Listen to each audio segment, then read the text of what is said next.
Welcome to No Place Like Home, the radio show, coming to you on WRXB 1590 AM and Pinellas County Connection TV.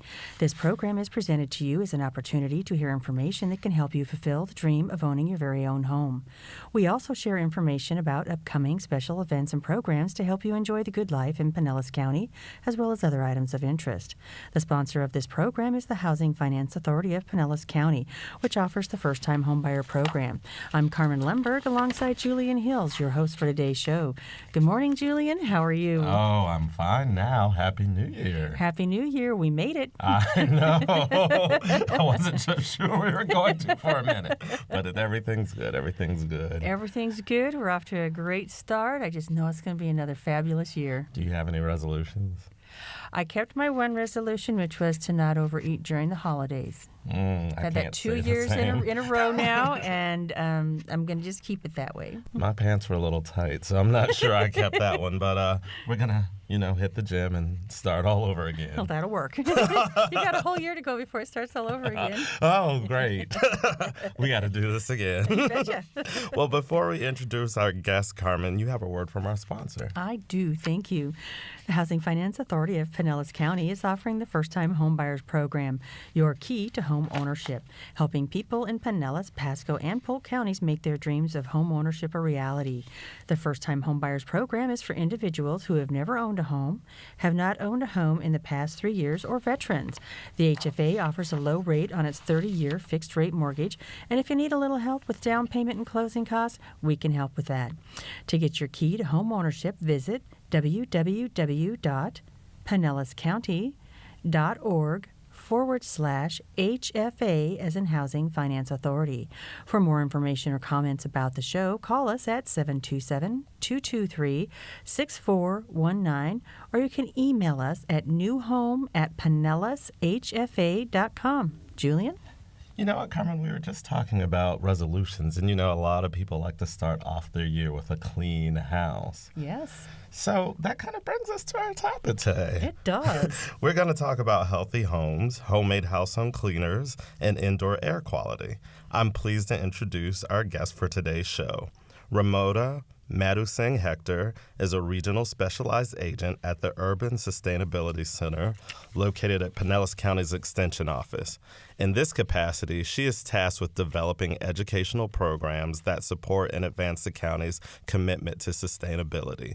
She currently manages a community energy program, a sustainability training program, and an educational film series. Ramona has an MSP in Urban and Regional Planning from Florida State University, my alma mater as well, MS in Environmental Science from Florida Agriculture and Mechanical University, and a BS in Agriculture from the University of the West Indies, Trinidad and Tobago. Heather Landis has worked at UFIFAS Extension, Pinellas County for just under 2 years. If you don't count the time that she spent as a summer intern there before she graduated. She received her BS in Environmental Science from the University of Florida and has been actively working in the Urban Sustainability Program ever since. Her work has taken her all over the country, teaching on topics from food waste to maintaining an eco-friendly home and coordinating projects with a diverse array of partner organizations. Welcome to No Place Like Home, both of you. Thank you, Julian. Thank you, Carmen. We're delighted to be here today. We're so glad to have you. We are. So, Ramona, why don't we start with a little bit of background on Extension and what your office does to serve the county? Sure. So we're the University of Florida Extension Service in Pinellas County, and we're a partnership between the University of Florida and the counties that we live in and serve. And there are 67 counties in the state of Florida, so we're really fortunate to have an extension office in every county here in the state of Florida. And what's really unique about being here in Pinellas County is that not only do we have our extension office in Largo, or right at the Botanical Gardens, we actually have the opportunity to have satellite office locations at Brooker Creek Preserve and at Wheaton Island Preserve. So we're really, really extremely delighted that we're able to serve the citizens of Pinellas County at all of those locations. And the programs that we offer extend to sustainability, which is what Heather and I do, and then also 4-H youth development, family and consumer sciences. We focus on health and financial wellness and well-being. And then we also do lawn and garden landscape. Everybody has those questions and they come up to the Extension Service. And then we have a lot of natural resource programs out at Burker Creek, as well as marine and coastal programs out at Wheaton. So that's who we are in Pinellas County, and we're excited to be here on the radio show today to talk about healthy homes. That's really quite a lot. It keeps us all busy. Well, and we've had a lot of people from the Extension on our show because the topics and the range are of interest to everybody and important to everybody. Saying that, why should people be concerned about the air quality in their homes? Well, we find that a lot of people, when we talk about air quality for the first time, think of it only as an environmental issue. We're thinking smog and pollution. But according to the Environmental Protection Agency, or the EPA, the air quality in your home can often be more polluted than outdoor air quality. Wow. And everybody's spending at least, the time you're sleeping at home breathing in that air, which can lead to some health and wellness issues that we're concerned about, of course. Well, exactly. So I'm sitting here thinking, what sort of impacts could the poor indoor air quality have on people? Well, it really depends on their level of exposure, the chemical they're being exposed to, and the duration of exposure. But in the short term, you can see anything from headaches, eye and throat irritation, to fatigue and dizziness. And then longer term, prolonged exposure can lead to heart disease, respiratory diseases, and cancer in some individuals in some cases. People with asthma and upper respiratory issues can see worsening of those symptoms over time. And of course, that does have a financial impact as well. The CDC estimates that between 2002 and 2007, the United States spent over $3,000 per person with asthma to manage that disease. Wow. Oh. Yeah. Wow. I had no idea. Me neither. It adds up. This is eye-opening. So what are some of the common mistakes people are making when it comes to their indoor air quality? So that really comes down to changing air filters. I mean, you're inside the home all day, you're closed up during the summer, then winter and fall comes around. So the biggest mistake really is not changing air filters as often as you could, especially when you're using that indoor air circulation. And then certainly not reading labels on the cleaning products and other items that you're introducing into your home, because that will affect the overall air quality within the house. Are there alternatives to more toxic products that people might want to know about? Yes, absolutely. Of course, you can start with shopping for greener products, looking for labels such as the EPA.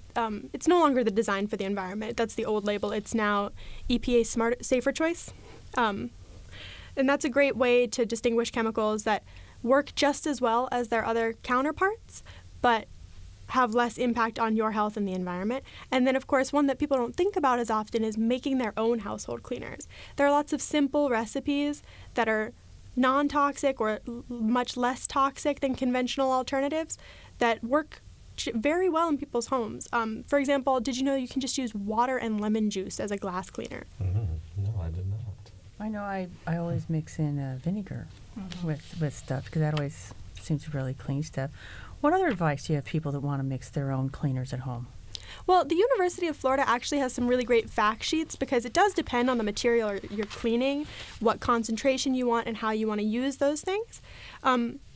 More generally, and this applies to both things that you're making at home and things that you've purchased, we really can't stress enough reading those labels and being sure not to mix or use in close contact products that contain bleach and ammonia or any other acid.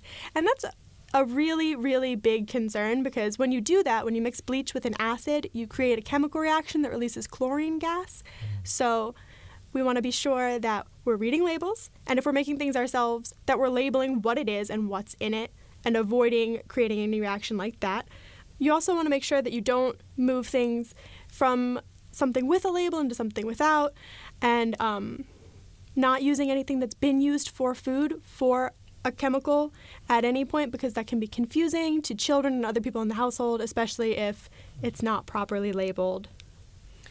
One quick question, since I mentioned I use vinegar. Are there any natural things that are considered acidic that you shouldn't mix with bleach? Vinegar, actually. That's what I'm thinking. So vinegar, lemon juice is acidic as well. Those are the two major, more natural ones that we're concerned about. When we talk about homemade household cleaners, not everything is quite as natural or familiar to people, but those are the big ones when we're talking about not mixing them with bleach. That's what I was just thinking is, vinegar's pretty acidic. Yes. So how does this issue relate to other concepts that you teach about? Okay, so sustainability in general is a really big idea. People hear that word and are like, oh, really, what does that mean? But we try to really connect it to systems thinking, if you would. So when we expand that idea to how does indoor air quality fit into the idea of sustainability, we're thinking about the environment, we're talking about the economy, we're talking about social and health impacts. And in a more concrete sense, when we're talking about healthy homes, we're talking about sustainability as it relates to indoor air quality and then energy efficiency, because your home is a system. Everything in your home actually interacts with itself and then with the occupants within the home. So that's the bigger idea of sustainability and thinking about it as a system. In the beginning, we were talking about how some of the negative effects, and I don't know how much you guys know this, but what are some of the pollutants that do get in your home that causes these problems? Well, if you're opening and closing your door every day, you're introducing dust and pollen. You have your windows open. If you're doing any sort of natural ventilation, you're bringing in furnishings. You buy new furniture. You put new carpet or flooring in your home. All of those things are contributing to affecting your indoor air quality. So those are some of the things you bring in. Paints. Whatever paints you might have in your home, products you might buy. Yes, and if anyone smokes in your home, that's also a big indoor air quality concern. Not allowed. Yeah, it's not allowed in a lot of homes, but in the homes where it is allowed, you want to be thinking especially about, how you're mitigating that effect and things like that, and then practicing good ventilation when you're using any sort of harsh or corrosive chemical. It's really easy to get a little lightheaded cleaning your bathroom if you didn't remember to turn the fan on. I'm sure everybody's experienced that at some point. But long term, you could be doing some damage to your health, which people don't necessarily think about. And do some of these pollutants stay in your home for a long time? Yeah, they do. And that's the other part of, again, settling on your furnishings, on your countertops, in your draperies. So that's the other part of maintaining that healthy home, is constantly thinking about things that you're connecting to and cleaning. Like you said, you're in the new year, so you want to get a fresh start and a jump on that spring cleaning. So those are some of the things you would want to consider. And then going back to air filters, because all of that is settling in and you're turning on your system during the fall and winter, and then you're going into the summer. So helping to change out those air filters regularly will help to clear that. Mm-hmm. And so when talking about sustainability, how does that connect to the air quality in your home? Right. So I'm glad you brought that back, because when we think of the home, we often, like I said, forget the fact that everything in the home has an interaction. And then we as the occupants are also interacting with the home. So indoor air quality and energy efficiency go hand in hand, because if you're changing your air filters regularly, you're helping to improve the efficiency of your air conditioning system. So that's the connection there. And when you improve the efficiency of your air conditioning system, you're helping to save money and you're helping to save energy, because your system is working better. It's working the way it's supposed to work in terms of helping to clear the air, keep you cool, keep your humidity levels at, acceptable, if you would, and then also saving you money, because then you don't have to do as much maintenance in the long term on your system. I was going to ask, is maintenance another way to, to help improve the efficiency of your... If you're having mechanical issues or you've noticed something in your system that's not working right, like humidity is always an issue. People can tell when you see mold or mildew. Yep, thank you, Heather. Building up in your closets or in your bathroom, it's suggested you do have some humidity imbalances. So keeping those and having regular maintenance checks on your air conditioning system is important. I was also wondering, because, maybe, Florida's a little bit different, but maybe come September, early October, you might turn the air conditioning off, especially if your unit is the same unit. And then, it's a little chilly, these days. It's wintertime and it's off. You have your air conditioner off or the system, I guess, off for a while. In between those times where you're not using it, is there stuff people should be cognizant of too? Yeah. So really, when you turn the system off, you're no longer concerned about the temperature, clearly, but what you should be concerned about is humidity. In Florida especially, we tend to have very high humidity. I'm sure you've noticed. But we don't recommend using natural ventilation when the humidity is above about 70%. Because above that, you can create issues in your home, because mold and mildew spores are really in the air everywhere. So if you give them enough moisture in your home to take root, you can see those issues.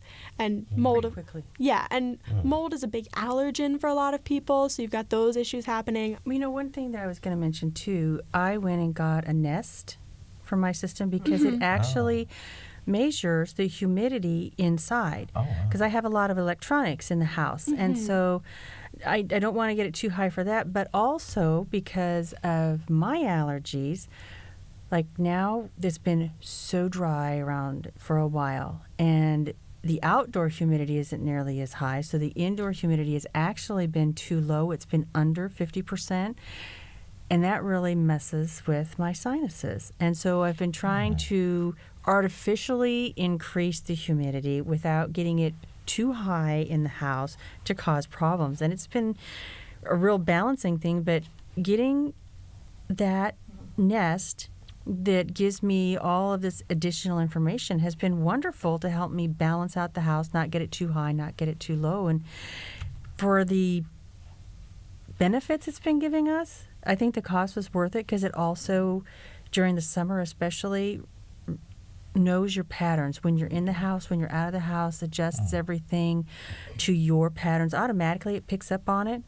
And so it really helped reduce our energy bills because of that. Yeah. Those are great applications of available technology for you to really control when you're at the house, when you're not at the house, your system is really working to the best advantage to support the occupants who are in there.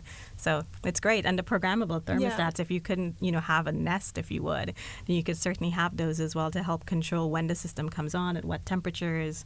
And the programmable ones are actually really good if you happen to leave your home for an extended period for any reason, because you do want to have the system running for like about 2 hours a day, usually here in Florida, just to get enough moisture out of the air, make sure everything's okay while you're gone, but you don't necessarily want to leave it on 24 hours a day because nobody's home to enjoy that benefit. Well, I know a lot of the ones I've seen have a vacation mode, and you can tell it, only run, a couple hours a day, keep it at 80, but still run or something like that, and that's really good.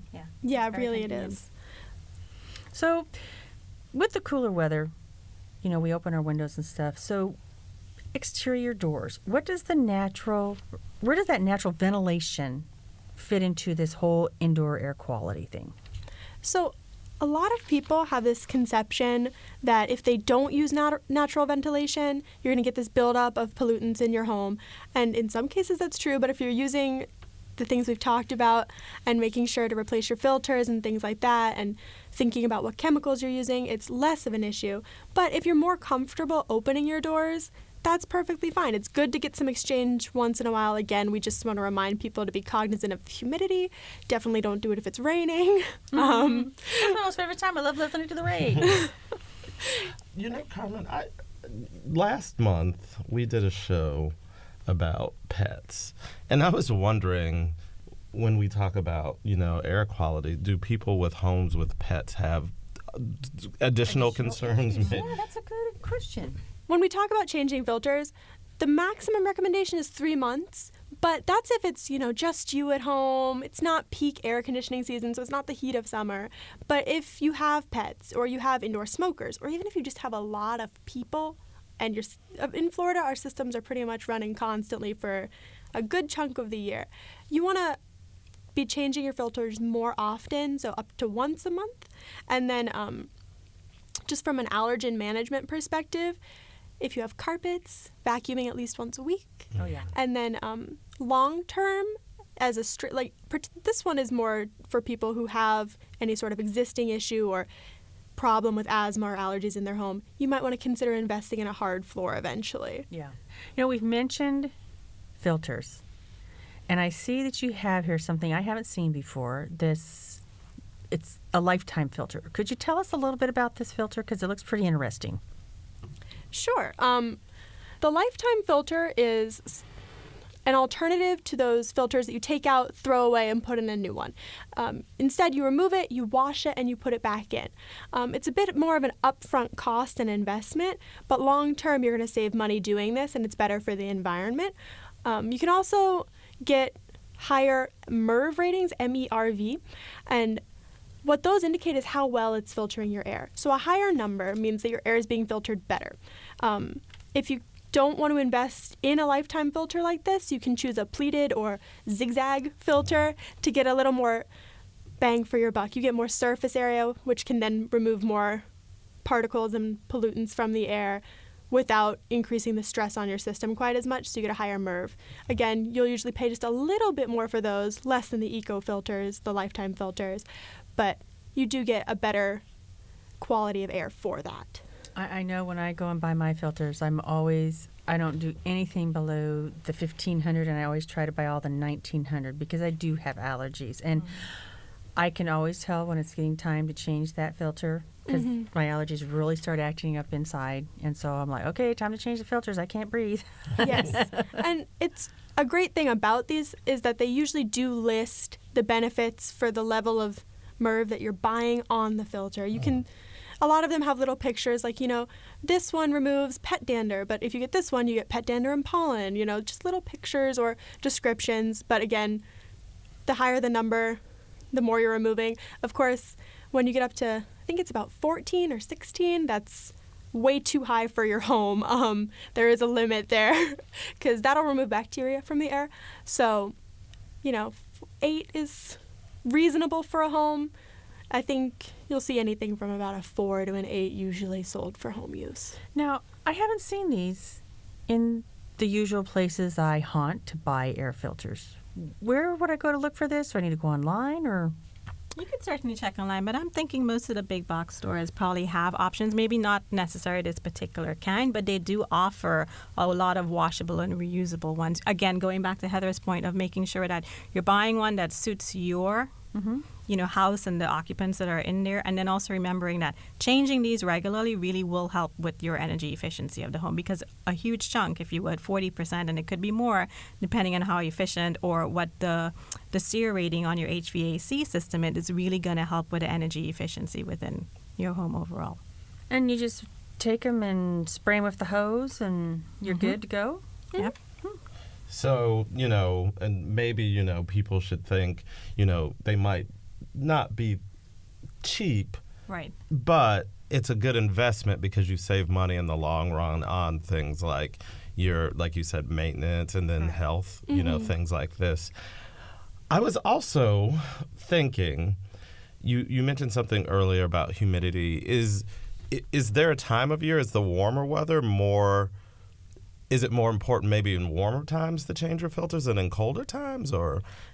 In Florida, I would say yes, just because your air conditioning is responsible for the temperature and the humidity, so you want to be cognizant of that. And then on the other hand, your air conditioner is working harder during the summer because you've got a greater difference in temperature that you want to achieve. So making it as easy as possible by making sure your filter is not clogged, because when your filter is clogged, it creates basically a barrier for the air to be pushed through. That's a lot harder than what it should be. So then your system's working harder. Then you have all sorts of up in your bill. Oh yeah. And another thing to think about, and it all goes to expensive, but maintaining your investment. I had up until a month ago the old Jealousy windows, and I didn't realize how much dust and outside stuff was getting through those windows and air until I got these new windows in, and it is so different. The temperature, maintaining the temperature in the home, I can tell with my allergies and stuff that not near this, a little breeze would blow and stuff was coming in, I'd be sneezing, even with the windows closed in the heat of summer, it'd still be super dusty.